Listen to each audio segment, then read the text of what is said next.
Hi everyone, Martin here from martinsmayhem.blogspot.com. I hope you are well. I'm an independent Stampin' Up demonstrator here in the UK.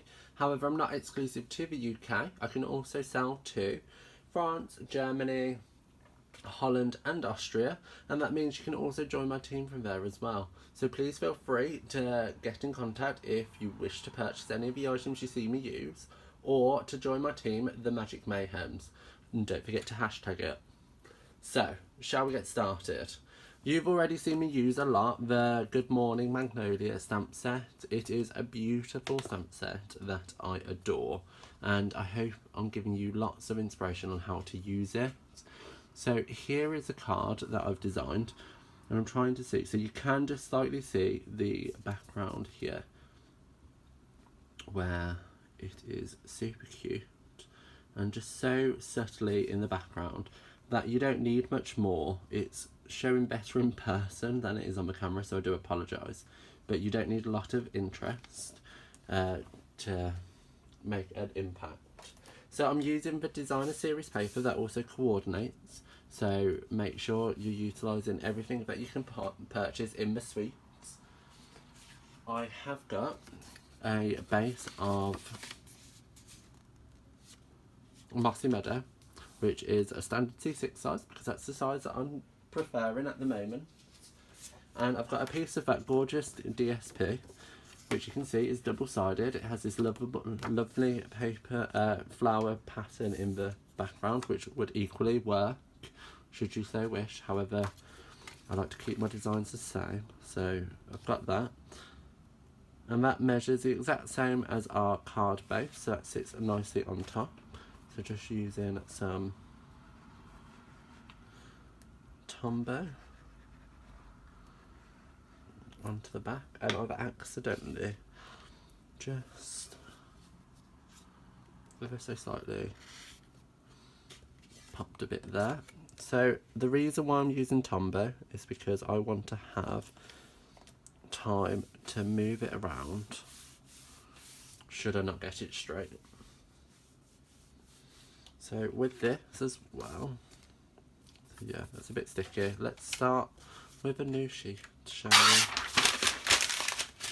Nothing's going right today, but hey ho, these things are sent to try us. As you can see, it's slightly longer, and that's just because I wanted to make sure it was long enough to fit onto our card face. So I'm just going to chop that down.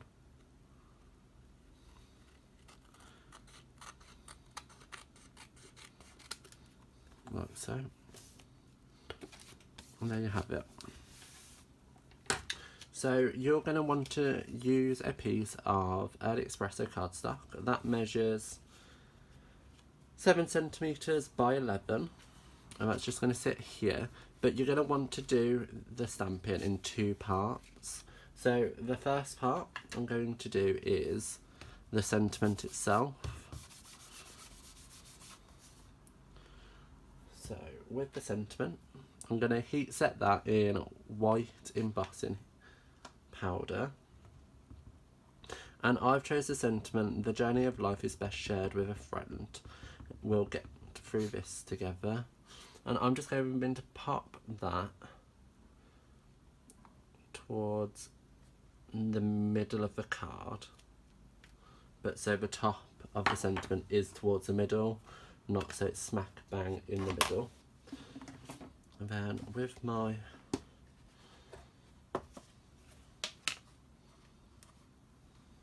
embossing powder, just sprinkle that over and knock that off. So this is how good my day is going. I forgot to set up my heat tool, so quickly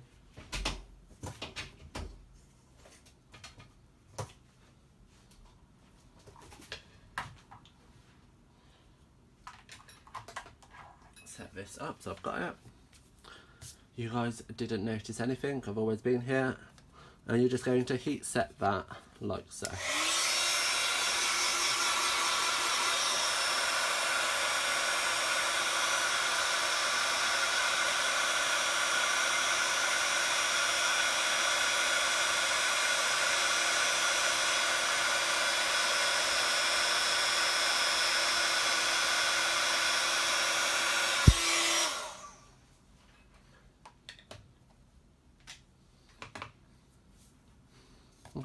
So that's done. That's super easy. That's all we've done so far. Nothing too strenuous. And then with our massive Magnolia stamp, I'm also going to use Versamark ink. Now you could use an embossing, the Early Espresso ink pad. You'd get a much darker image in the background. But this way you can get the tonal effect without the cost of having to have all the ink pads. So I'm just going to pop that down like so. And then ink it up again.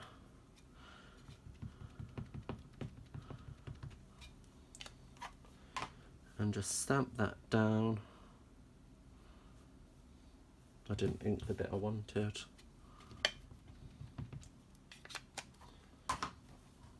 And stamp that down.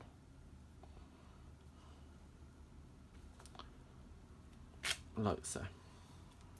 So Versamark is a sticky ink pad, so a lot of rubbish, dust and whatnot is going to stick to this unless we heat set it. I didn't want to heat set it with a clear embossing powder because I didn't want it to distract from the sentiment itself. So I was like, how am I going to solve this problem? An embossing buddy. So this has clear, well, a little powder in that stops anti-static, but it also locks everything into place, and that sticks to our stamped images in Versamark. Put too much embossing buddy down. So it's no longer sticky. Okay, so no dust or anything is going to stick to our image. Okay, so that's just a nice way to prevent any issues from happening. So I'm going to bring in the amazing, and I love this ribbon, as well as the twine that comes in the suite, and I'm just going to lay that over and wrap that round like so. Now I'm going to leave a little bit extra just so I can cut it down, but that's going to sit across the bottom part of our card like so, and we're just going to tie a knot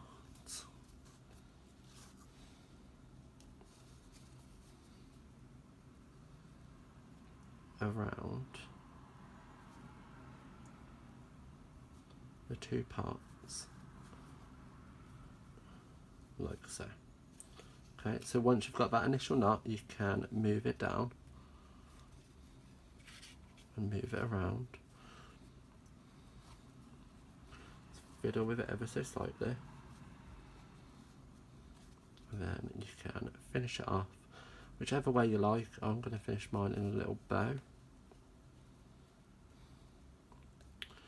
and just make it a little bit smaller so it looks cute. Oh, it's still attached. And then just cut this ribbon at an angle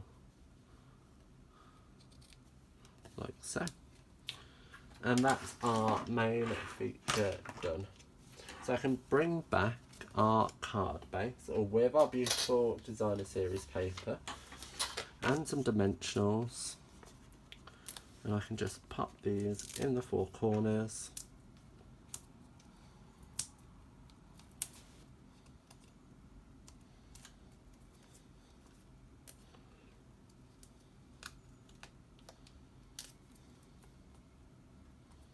Like so. You can tell I've cut my nails because I can't take the dimensionals off the back. And pop that to the right hand side of our card. And there you have our card. card for today. I hope you enjoyed today's card. While you're here, why not pop into the description bar below where a link is available to all the items I've used today. While you're down there, like, comment and subscribe, and why not share to your social media so everybody can see how super quick and easy it is to make such a wonderful card. I'll see you around. Bye!